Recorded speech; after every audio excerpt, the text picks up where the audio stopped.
Thanks, Cahirlock, and thanks to the Finance Committee for facilitating this important scrutiny of what I think is really, really important legislation.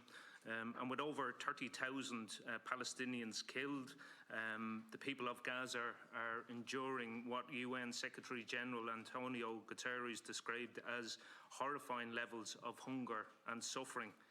Children are literally dying of starvation.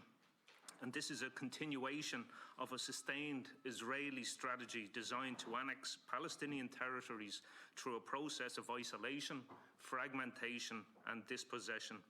They seek to separate Gaza from the West Bank, with the further fragmentation of Palestinian territories into a series of Bantustans, cut off from each other and completely unsustainable.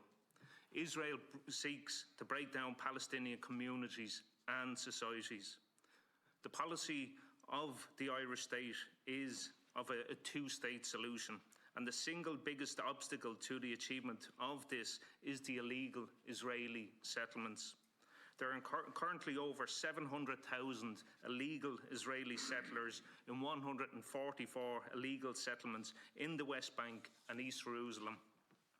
And last month, the Attorney General, Rosa Fanning, stated at the International Court of Justice that Israeli settlers had continued to unlawfully destroy and appropriate property throughout the occupied Palestinian territories, and Israel had a policy of encouraging and facilitating the expansion of settlements. He said this was a clear breach of international law and the Geneva Convention. And this reinforces the political position of the Oireachtas, which unanimously adopted a motion in 2021 stating that Israel had breached international law through de facto annexation of Palestinian territories. Yet, Ireland, through the NTMA, is currently investing taxpayers' money into business entities that finance, support and sustain these illegal settlements. ISAF has directly invested in 4 Israeli banks deemed essential to the operation of illegal settlements. This has the effect of economically wedding Ireland to the financial infrastructure of the illegal settlements. And it's completely and utterly shocking and completely unacceptable that the government is fighting attempts to divest from this. Not only does this not make sense, but the state is also supporting illegal activity under international law. Generally speaking, the Irish people are unaware that their hard-earned taxes are being invested in Israeli banks and other enterprises essential to the continued existence of the illegal settlements. And I dare say that Irish people would be sickened and will be sickened when they hear that their money is invested in these illegal enterprises. I believe, consequently, the government has a legal and moral obligation to progress this legislation here today as a matter of urgency. And unlike other legislation on Palestine, such as the Occupied Territories Bill, where the government has attempted to hide behind the EU competency law to halt its progression, this is a sovereign issue for the Dáil. A sovereign issue for the Dáil. There's nowhere to hide for the Irish government on this issue.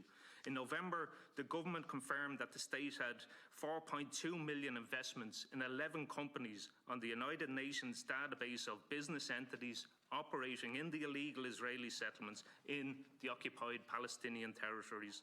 Motorola Solutions, for example, one of the companies which the Irish state was listed as having invested in, is providing material for current use by the Israeli military in their assault on Gaza.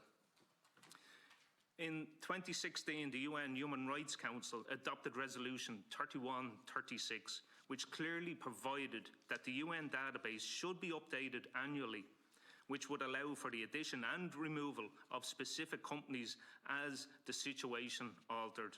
And since I introduced this bill to the Dáil in March 2023, there have been a number of developments in respect of this. On the 30th of June last year, the UN announced an update to the database of business entities involved in activities relating to the occupied Palestinian territories, which had first been published in 2020, which at that point contained 112 business entities. The updated database has witnessed 15 businesses removed as they were either no longer involved in or were in the process of ending their role in the occupied Palestinian territories. Following this, on the 11th of July 2023, the Human Rights Council passed a new resolution calling for the UN Secretary-General to provide for the necessary resources to the Office of the High Commissioner for Human Rights to allow for an annual presentation of the UN database to the Human Rights Council. And this provides clear evidence that the database is a live entity which will update and delete individual business entities as appropriate.